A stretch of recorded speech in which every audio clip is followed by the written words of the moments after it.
Қалай жұмыс іздеуге болады? Мен қазір бір өте тез жолын көрсетемін. Бірінші осы сайтқа өтеміз, Jobl.org деп аталады.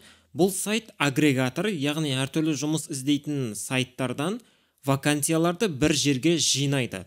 Сол арқылы біз жұмыс іздей аламыз. Тек қана Қазақстан бойынша емес, басқа да елдерді таңдауымызға болады. Бірінші бетке өтетін болсақ, осындай вакансиялардың атын жазатын жер бар. Мысалға, мына жерге электрик деп жазасыз, мына жерде қай қала бойынша. Одан кейін сол бойынша іздеуге болады. Астыңғы бөлігінде әртүрлі қалалар бар. Көріп отырғанымыздай Алматы, Польша және басқа сияқты Семей, әртүрлі елдер көрсетілген. Мысалға, Германия. Астыңғы жағында әртүрлі танымал вакансиялар көрсетілген.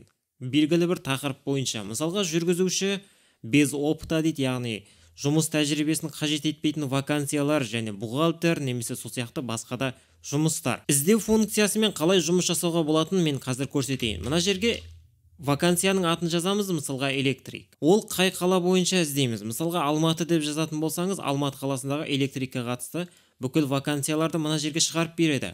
Найти вакансия дегенді басамыз. Әрі қарай мына жерде 187 вакансия деп тұр, яғни біз ешқандай регионды көрсетпеген жағдайда Қазақстан бойынша 187 вакансия бар.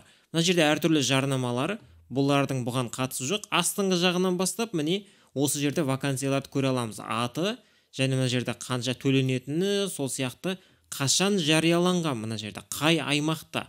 Павлодар дейді, мына жерде Алматы дейді, Қостанай, мына жерде Қазақстан деп көрсетілмеген, дұрыс. Бұл вакансияны біз сақтап қоя аламыз. Мысалға, бізге қызық, кейін бұған хабарласам деген секілді. Осыны басамыз, сондай жағдайда ол сақталады. Мына жерде міне избранный деп тұр, осы жерден кейін сақталған вакансияларды біз қайтадан көруімізге болады. Получать новые вакансии на почту деген батырма бар. Осыны басатын болсақ, біз мына жерге электронный почтамызды жазамыз. Егер осы электрик деген вакансия бойынша және біз көрсетілген осы аймақта вакансия шығатын болатын болса, бізге электронды почтаға ескерту келетін болады. Бұл да өте пайдалы функция. Сол жағына назар аударатын болсақ, әртүрлі фильтрлер бар. Мысалға, қанша төленетініне қарай сұрыптауға болады, немесе қаншалықты жиі төленеді, қашан жарияланды, тип работы, мысалға, маған жақын және қашықтан жұмыс жасауға арналған вахта, немесе сол сияқты басқа да фильтрлерді астынан көруімізге болады.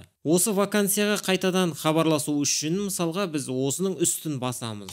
Сондай жағдайда бізде қандайда бір сайт ашылады. Жаңа айтып кеткенімдей, бұл агрегатор сервис, сондықтан мына жерде ашылатын сайттар әртүрлі болуы мүмкін. Мысалға, мынау кнопка KZ сайтына сілтеме қойып отыр, және мына жерде міне басқа joblab.kz деген сайт. Осы жерде вакансия тұр. Біз осыған хабарласу үшін осы компанияға электронный почтасы бар, осыған хабарласуымызға болады. Бір вариант, телефон номер көрсетілген болуы мүмкін. Осы телефон номерге де хабарласуымызға болады, егер көрсетілген болса. Немесе откликнуться деген батырма бар, осыны басамыз да, әрі қарай осы сайтқа тіркеліп, өзіміздің резюмемізді жіберуімізге болады. Қайсы сізге ыңғайлы, соны таңдап алсаңыз болады.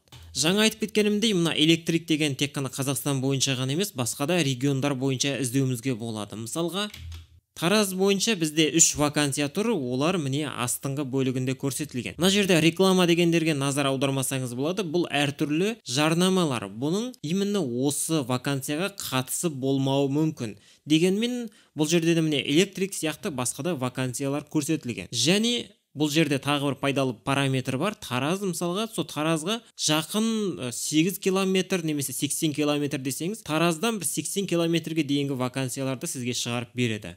80 километрді басамыз, найтиді басамыз, сондай жағдайда көбірек шығуы мүмкін, бірақ енді көбейген жоқ, демек жоқ деген сөз. Бұл аталған сервиске сілтеме осы видеоның астында.